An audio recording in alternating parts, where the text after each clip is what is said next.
Shalom, shalom, peuple de Dieu, nous vous bénissons au nom de Jésus-Christ. On va prier. Éternel Dieu des armées, nous te bénissons, nous te rendons grâce. Sans toi, nous sommes rien. Nous couvrons cette conversation sous le sang de Jésus. Bénis ton peuple. Inspire-nous dans le nom puissant de Jésus-Christ. Parle-nous. Parle-nous. Édifie-nous.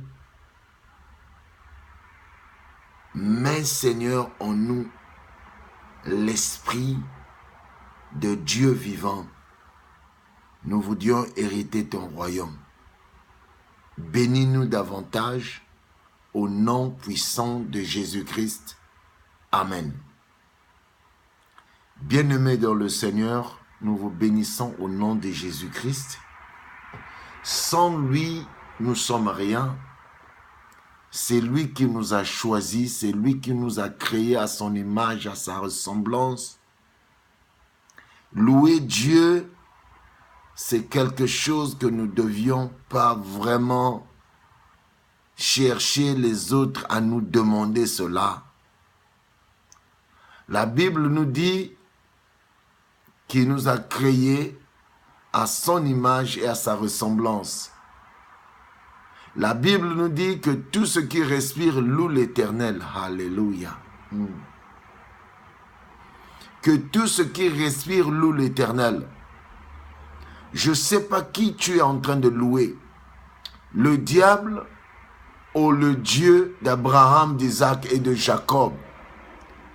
Le Dieu qui est Emmanuel, le Dieu parmi les hommes. Mon frère, ma sœur dans le Seigneur, il est grand temps que tu loues ton Dieu. Rapidement, nous allions lire dans le livre de Colossiens, chapitre 3, versets 1 à 2.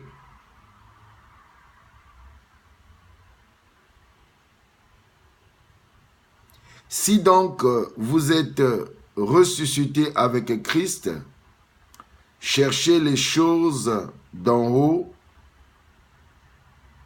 où Christ est assis à la droite de Dieu. Affectionnez-vous aux choses d'en haut et non à celles qui sont sur la terre. Alléluia. Les amis dans le Seigneur, ça c'est Paul qui parle. Ce n'est pas le pasteur Patrick. Il est en train de nous édifier, de nous dire clairement que si réellement nous sommes ressuscités avec le Christ, nous devions chercher les choses d'en haut. Christ, dans le livre de Jean, il nous dit que vous n'êtes pas de ce monde, mais vous êtes dans le monde.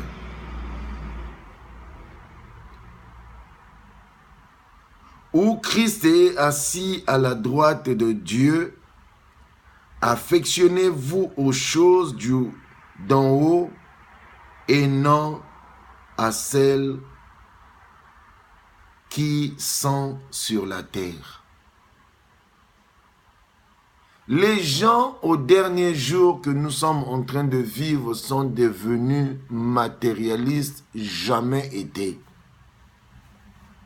Un homme de Dieu qui tient des discours que moi je ne joue pas avec l'argent, c'est mon argent. Il se soucie plus de brebis que d'acheter un jet privé.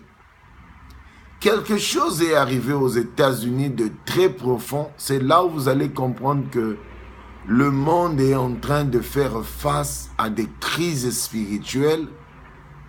Il y a eu des inondations de l'autre côté de Texas. Il y a des hommes de Dieu qui ont des jets privés. Les gens sont morts. Les gens ont perdu leurs biens. Mais on n'a jamais vu un pasteur avec son jet privé aller secourir les gens.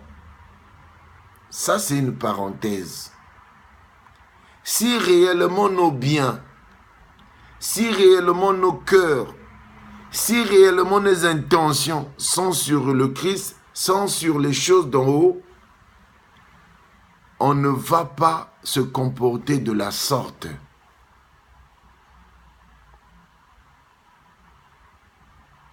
Tu vas dans une église, on ne te parle pas de l'avènement de Christ, on ne te parle pas de rapture, c'est-à-dire de l'enlèvement, mais tout ce qu'on te parle, donne ta dîme, donne ta dîme, donne ta dîme, donne ta dîme.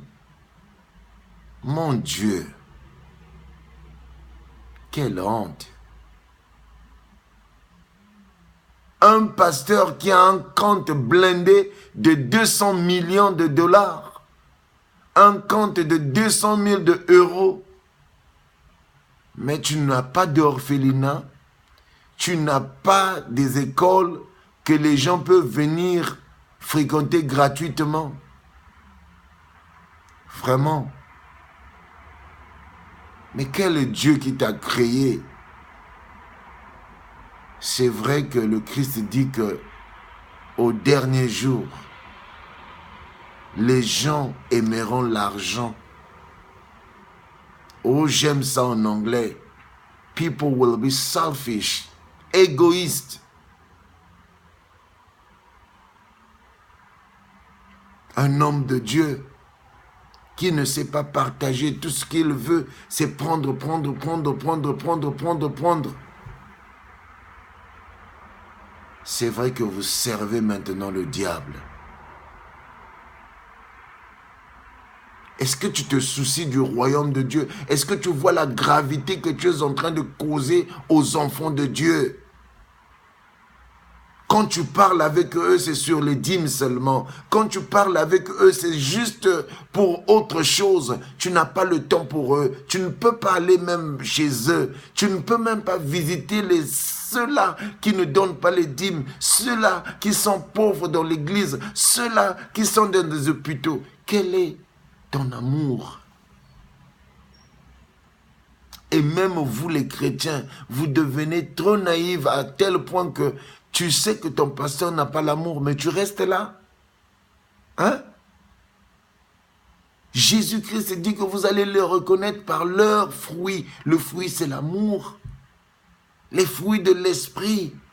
Aujourd'hui, les gens sont derrière les miracles. Oh, il a sorti cet esprit dans ce temple. Toi, tu crois vraiment, si tu es sauvé de Dieu, tu vas te contenter de miracles? Le vrai miracle que l'homme peut avoir, c'est être né de nouveau. Être baptisé du Saint-Esprit. C'est ça. Pourquoi tu te fuis au miracle? Ça, c'est des choses vraiment plus bas. Et c'est ça qui conduit les hommes. Beaucoup des hommes, maintenant, c'est devenu des maçonniques, des gens des talismans. Ils sont rentrés dans la Rose-Croix pour faire des miracles. Ils n'ont pas la crainte de Dieu, ils ne jeûnent pas, ils ne prient pas beaucoup, ils n'ont pas une vie de prière. Un homme de Dieu, Rosicrucien, c'est honteux. Un homme de Dieu sorcier, il envoûte les chrétiens. C'est terrible. Mais le jugement nous attend. Pour ceux qui auront fait le travail pour le Christ, et pour ceux qui n'auront pas fait le travail pour Christ. Le Christ nous dit, nous avertit davantage. Je ne vous ai jamais connu. Vous avez fait ça pour votre propre intérêt. Dans l'église, un pasteur, un homme de Dieu, un chrétien, tu sors en pêle-mêle avec des sœurs. Quelle honte! Quelle est la dernière fois que tu as fait la prière que Seigneur, je veux hériter le royaume de Dieu. Je veux marcher selon tes préceptes, selon tes commandements, selon ton amour. Tout ce que tu penses, c'est le monde, devenir riche. À quoi bon gagner ce monde et perdre son âme? Tu sais que tu vivras à l'enfer. Voilà que tu te comportes ainsi. Repens-toi. Il n'est pas encore trop tard avant qu'il soit trop tard. Tu es chrétien. Tes ambitions sont plus terrestres. Tu ne penses pas au royaume de Dieu. Tu ne penses pas à prier pour les autres. Toutes ces prières que tu fais, c'est pour toi-même. Égoïsme même dans les prières. Donne 10 000 $ pour que je prie pour toi. Les prières de 5 000 $. Des prières de 2 millions. N'importe quoi. Nulle part dans la Bible où on parle que donnez l'argent pour qu'on prie pour vous. Fuyez ces hommes de Dieu qui vous demandent l'argent avant de prier pour vous. Gratuit, je vous ai donné, gratuit, vous seriez donné. Nous devions parler de ces choses. Parce que vous êtes en train de faire perdre le temps aux brebis et le temps aux autres. Mais Jésus vous regarde. Vous êtes des brigands. Vous avez jeté la croix et vous voulez jouir. C'est dommage. Et que Dieu vous bénisse.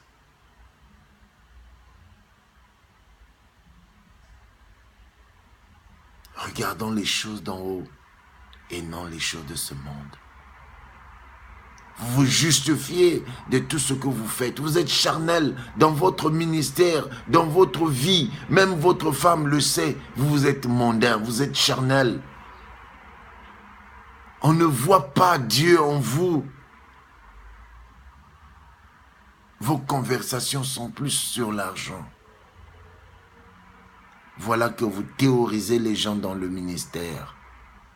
Les gens ont de la peine, de l'amertume. Quand ils viennent à l'église, c'est l'argent, l'argent, l'argent, l'argent. Et tu même leur pousses à ne pas payer leur loyer, qu'ils donnent d'abord ta dîme. C'est faux. Il ne faut pas faire ça. J'aime pas ça. C'est pas bien. Le Seigneur te regarde.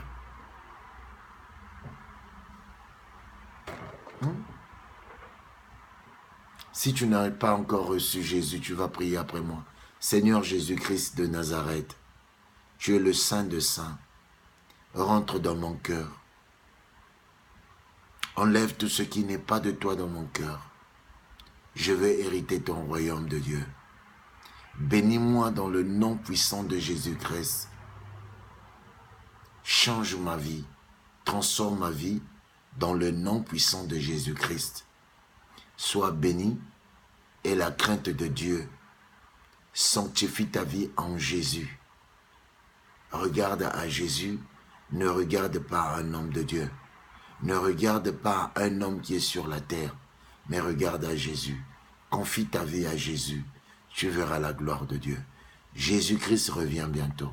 Sois béni au nom de Jésus. Je sais que ça te fera mal, mais ce n'est pas moi, c'est Jésus-Christ. Et il veut que tu changes et que tu repentes. Sois béni, le révérend pasteur Kouka. Ciao.